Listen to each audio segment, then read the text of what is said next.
This image right here has caused so much speculation. It was released with Tinto Talks number 4. It is the map of Anatolia and the Balkans, with borders quite clearly visible on there.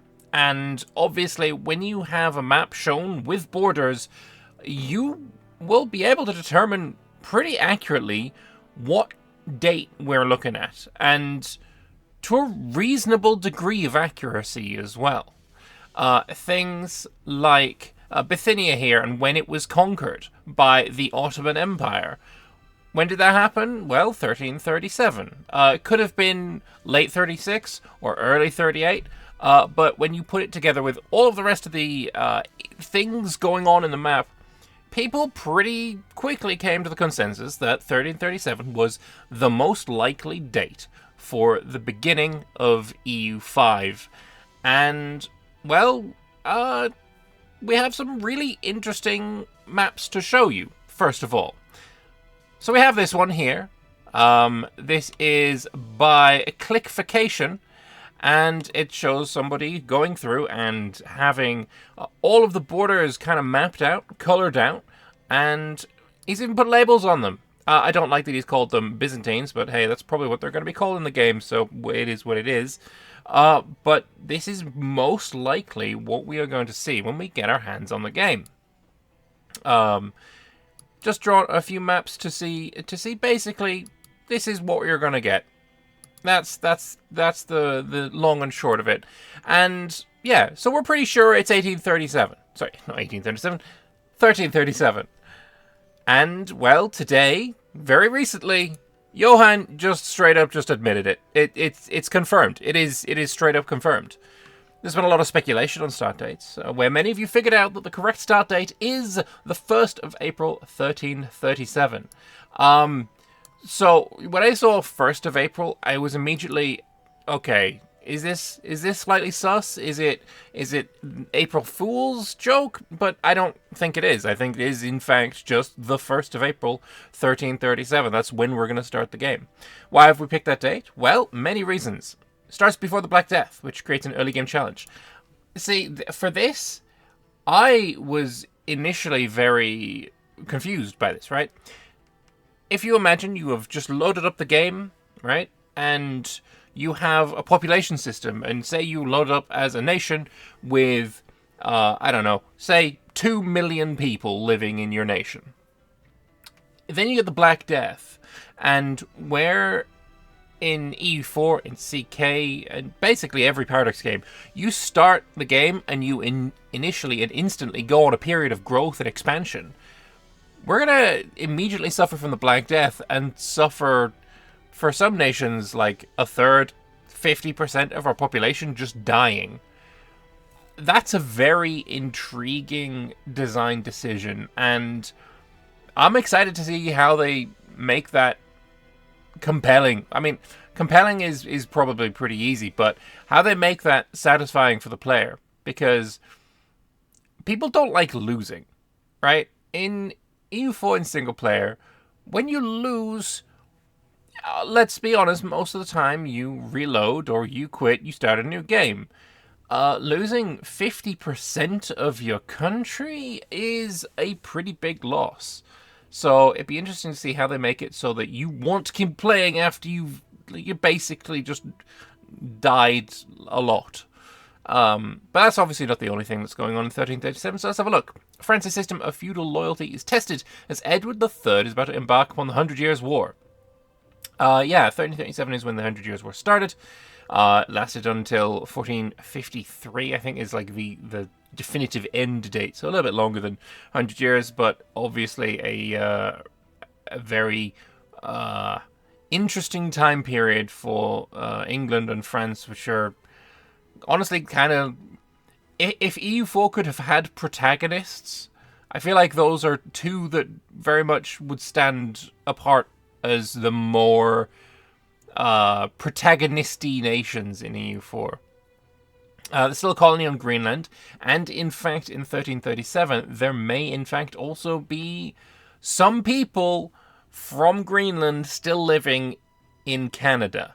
Not so much permanent settlements, but apparently in the 1340s, 1350s, potentially, there was evidence of a logging camp of some sort, or a basically the people of Greenland living on an island with fuck all in the way of trees went to Canada to chop down some trees and bring them to Greenland. So Greenland, if it is either a colony of Norway or shown as an independent polity, may start with vision on Canada. And that also brings up some very interesting thoughts of, is the ability to lose vision going to be in this game? Because if Norway has the colony in Greenland, and Greenland is knowledgeable of Canada, why doesn't Norway know of Canada in 1444?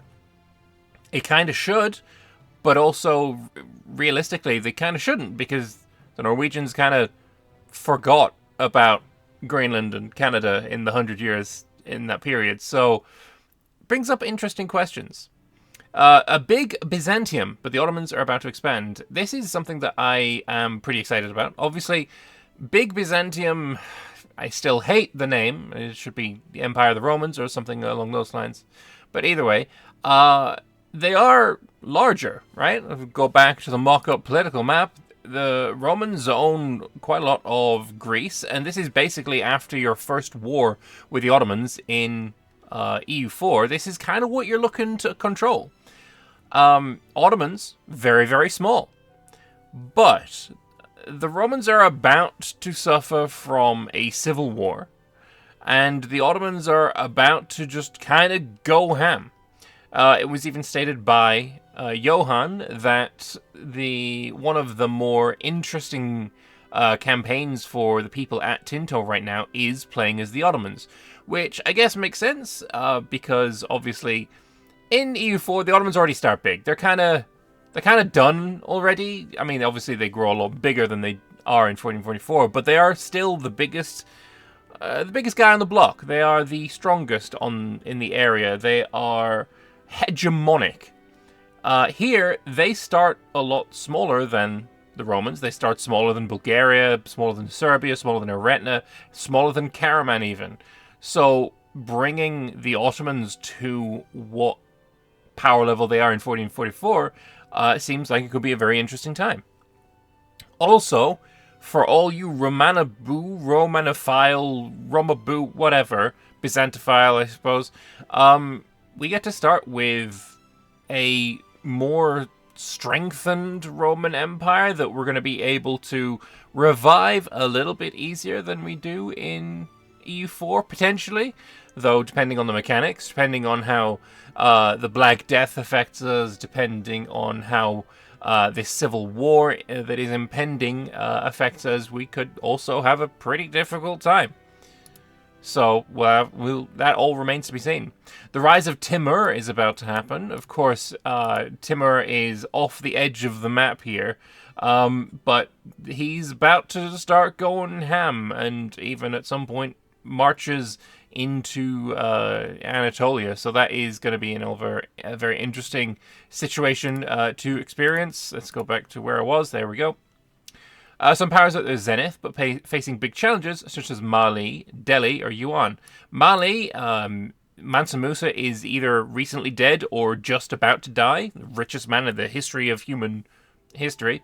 Delhi, the Delhian Sultanate, has, I believe, already started to decline. That's why a lot of the speculation on start date from the map that we got of India was kind of looking at when Delhi lost certain bits of territory, was how we were kind of determining the start date. Obviously, we were all wrong. I thought it was between 41 and 47, so I was obviously wrong. And Yuan is about to suffer from the Red Turban Rebellion, or is it yellow? It's one of the two. Either way, it's about to suffer from a massive rebellion and the rise of the Ming.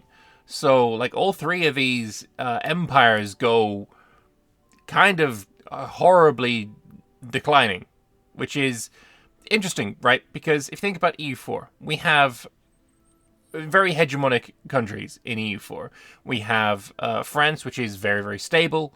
Obviously, they have the 100 Years' War, but any player worth their salt is going to be able to win that without any doubt or really any trouble whatsoever. The Ottomans, hegemonic in their region, they're not going to have any trouble in asserting their power. Austria, also somewhat hegemonic due to the HRE mechanics, giving them tons of manpower and tax, and a mission tree that's going to give them a whole lot of easy conquest or personal unions. More on mission trees later, by the way. And Ming, who, sure, Ming-splosion is or was a thing, but it's entirely manageable by the player. It's not a difficult campaign at all. But here, the large empires either don't exist, or if there are large empires in their place, like Ming being replaced by Yuan, they're on the verge of catastrophic collapse, which I find just fascinating. It is a really interesting start date choice. Some others at the start, like the Aztecs, Cusco, Majapahit, or the Ashikaga Shogunate. I especially am a little bit worried about the Ashikaga Shogunate. Japan is a little bit sleepy, let's say. If you are to model historical outcomes in EU5, then Japan is going to have to basically sit with no real political changes for like 100 years. We're gonna not see that, I think, if it's controlled by a player. Like, the unification of Japan is gonna be your primary goal, I would imagine, and not something that is going to take you, 150, 200 years, I would imagine. But, maybe there are mechanics in place that make that not the case and still make playing in Japan fun. So it's interesting to speculate on what those mechanics could potentially be. Get to model the transition from feudalism to modern states. This is already somewhat true in EU4. We started the, arse end of feudalism, but here we get to see it a little bit more, which means we get to model the transition from feudal levies to standing armies, which I am super excited about, and also the fact that this is confirmed is that we maybe have a levy system is insane and awesome. Standing armies, especially in Europe, just weren't really a thing in the early 1300s, and seeing a model for that, we could look maybe at Imperator and how it handles raising levies. There obviously could be other ways as well. Of course, we could look at Mayo and Texas, where you can raise levies from your estates, and then these levies at the end of your war go back to the estates, and depending on how many you lost, maybe they're going to be a little bit pissed at you. Who knows? But Mayo and Texas has a really interesting system. Maybe Imperator could also be that inspiration, but there also could just be something entirely new. And again, I keep saying this, I'm excited to find out. New institutions are booming in Italy and the rest of Europe, such as the Renaissance or banking. Renaissance, obviously, something that we have in 1450 in EU4. But of course, there's more to it than the standard myth of the Romans died in 1453, brought their books to Italy, and sparked the Renaissance. There was still the movement was already in progress, so seeing that in progressness will be good, I think. Hatry is in a moment of change with three dynasties, the Wittelsbach, the Luxembourg, and the Habsburgs, competing for it. I believe, in fact, in 1337, the Emperor of the HRE was ruling from Luxembourg. So seeing the Habsburgs have to actually fight for their hegemony is going to be awesome. And the Golden Bull, which was enacted on the 25th of December, 1356, not yet enacted. The Golden Bull, by the way, was the proclamation that stated that there were going to be this amount of set electors in the Holy Roman Empire, and people are speculating, but if we're before the Golden Bull, then how are we going to model HRE mechanics?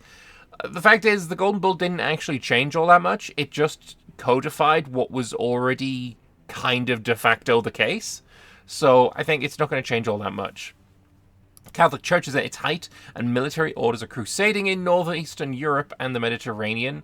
Yep, we've got the Teutonic Order, Teutonic Knights, being kind of going ham in northern Europe. They have not split up into Teutonic Order and Livonian Order at this point, and they are just honestly probably kind of hegemonic. They're going to be like the new Poland, potentially. Lithuania, of course, is still pagan at this point, despite repeated attempts by the Teutons in subduing and converting them. So we've got a little bit of exciting gameplay over there, potentially.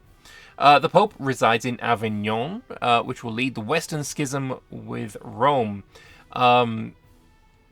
Of course, we already have the Eastern Schism. Orthodoxy and Catholicism have already split, but the Western Schism was a thing here as well, and obviously that was sorted and fixed by the time of EU4, but something we may have to contend with in EU5. England's control in the Isles is waning as Bruce loyalists press the advantage in the Scottish Wars of Independence, and the Gaelic Irish chieftains begin to reclaim large tracts from the English lordship. Meanwhile, the seeds for the last great Welsh rebellion are being sown. This is very interesting to me, obviously, because I like playing England. They were the very first nation that I played in EU4. Back when England started at war with France, and I replayed England many times until I was able to beat them as my first game in EU4. It was a time. But yeah, making England be a little bit more complex than it is in EU4, right? Because in EU4, obviously, you have the 100 Years' War to contend with. It's not all that big of an issue.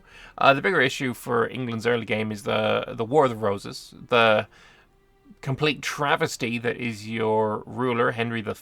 I want to say fifth. I believe it's fifth.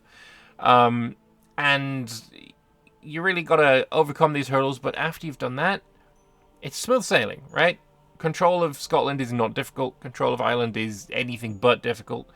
Here, though, the Scots have the initial early advantage. That's interesting. The Irish chieftains are, taking back land that you've already conquered. And England's not quite as strong as they are in EU4. Despite being, honestly, kind of stronger than the French at this period, they still have troubles. So it's, interesting. Intricate bands of power in Iberia between the Christian kingdoms and last Muslim footholds. This is the area that I actually do kind of worry about. The map kind of doesn't change all that much from the late 1200s to the late 1400s in Iberia. The conquest of Granada by Castile was, I think, 1482, something along those lines. It's not going to take you that long in EU4, obviously. And honestly, it's almost certainly not going to take you that long in EU5 either, even though, of course, we start so much earlier, unless there are mechanics there to influence a bit of a pause. And finally here we have the steppe hordes and their successors of Eurasia from the Mediterranean to the Pacific. Russia in this period is, of course, not controlled by Slavic peoples, right? The Golden Horde is still exceptionally hegemonic in this period. The likes of Muscovy, Novgorod, Kiev, all these places are vassal states to the Mongols. And so we're going to have to see mechanics about breaking that that status as a vassal or status as a tributary and seeing how we go from there. So very interested again to see this area, and maybe we'll see a new power rising in the Rus. Maybe Kiev will this time become hegemonic. Here's hoping. But yeah, super interesting confirmation here from Johan. Again, I'm very convinced that this is EU5. I don't see there being much of a chance that this is anything else. But it obviously leads to some questions, such as how much content are we going to get on launch? Because EU4 is over 10 years old. It's had 17,000 DLCs that have added content with every single one. So, like we have with Imperator, like we have with CK3, like we have with Victoria 3, all of these launches, the question was, is it going to have enough content? And, well, we've sort of got a bit of an answer. If Imperator taught me one thing, it's that nobody remembers the amount of content a game had at launch. So, people comparing the launch state of CK3 to the launch state of CK2. Who cares about the launch state of CK2? No one cares. They compare it to the state it is in now. Does CK3 at launch have as much content as CK2 did at the end of its life? That's what matters. The answer was no, and that's why there was a lot of disappointment around CK3. Obviously, it still had a great launch, but the disappointment that was there was about, honestly, a lack of content compared to late-game CK2. EFOS, Lars, High4, etc. all now has insane amounts of content, but the goal is about the amount and variation in this game should be on par with that at release. So, the game EU5 at release, it's worded a little bit strangely, right? Basically, the game at release should have a comparable or on par amount of content with its predecessor. The idea is, when EU5 comes out, the amount of content in EU5 will be on par with what we have in EU4 today. The idea that that is possible, that's a goal that is being set, is insane. I don't think anyone is expecting it to have an equal amount of content to a game that's had 10 years of content being added to it. But apparently that is the goal. That is such a lofty target. But to see it put into words, that says something, right? Of course it does. He went on to clarify a little bit. Someone here saying, including DLC? Depends on your point of view. How to explain.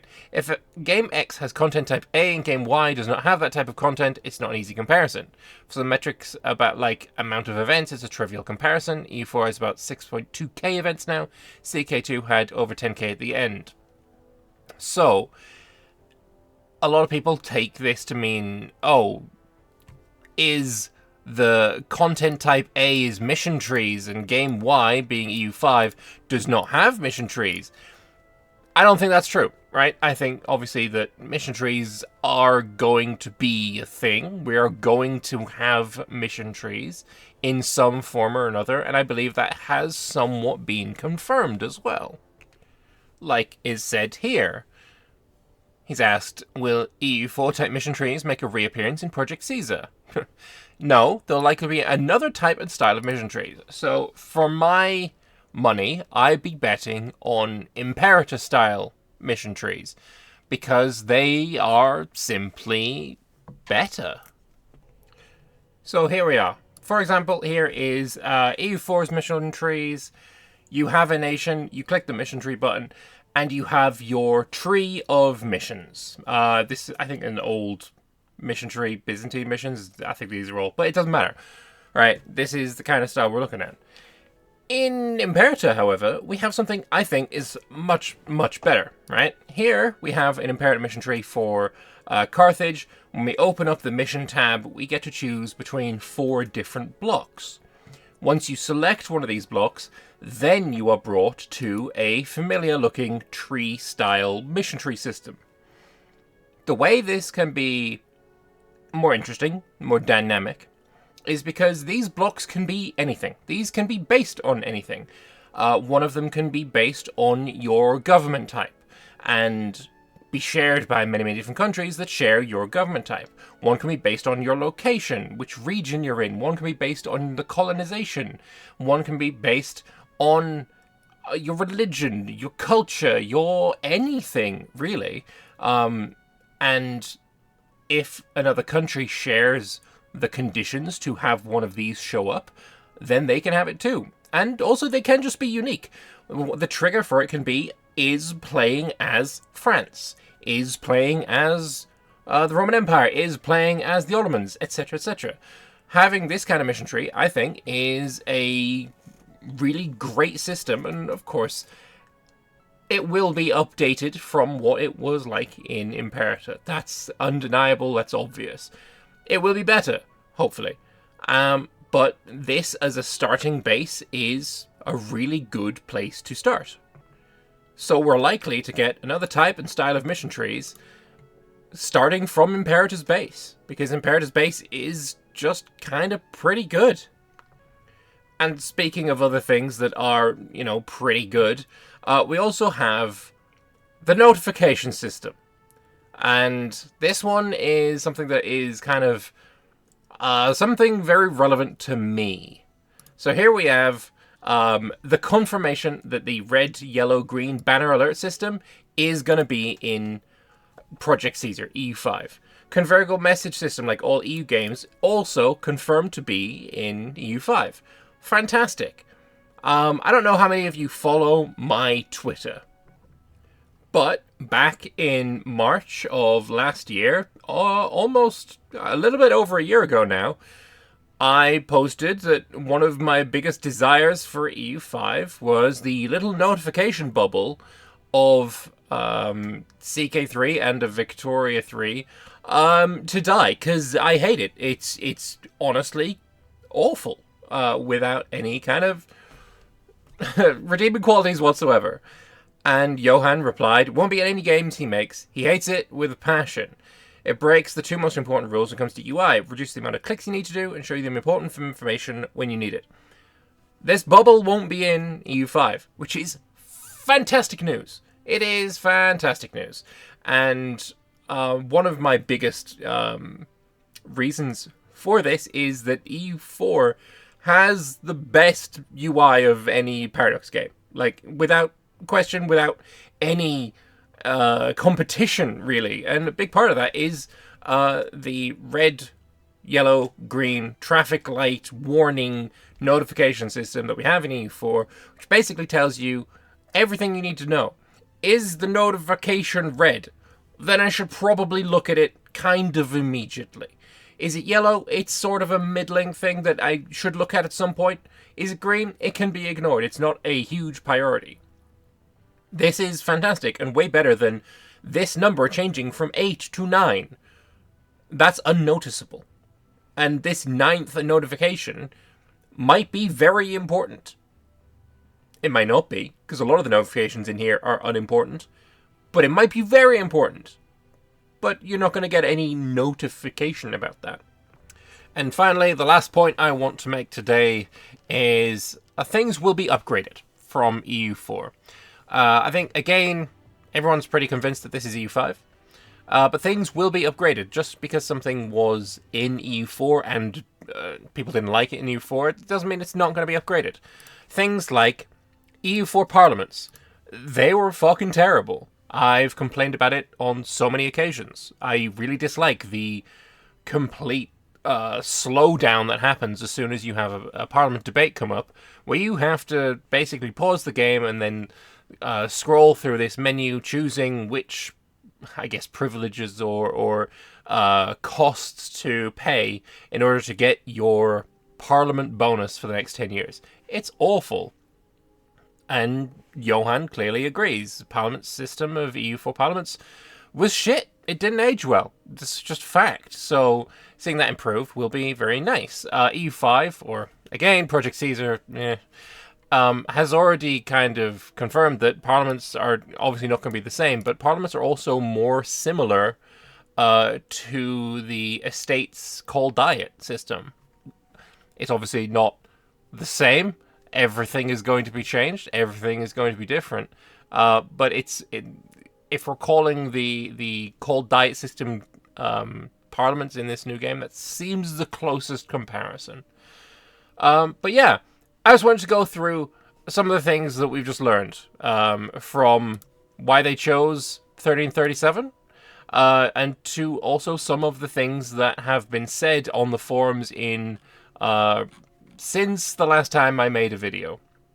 So one thing I do have is a link on my hotbar that basically brings me to all of Johan's posts, so I am going to keep an eye on these, and when things of interest and of importance drop, any tidbits of information, I will be making videos on them like this one. So if you would like to keep up to date and stay in the loop for what is coming in EU5, then hit the subscribe button, like the video, let me know your thoughts in the comments section below.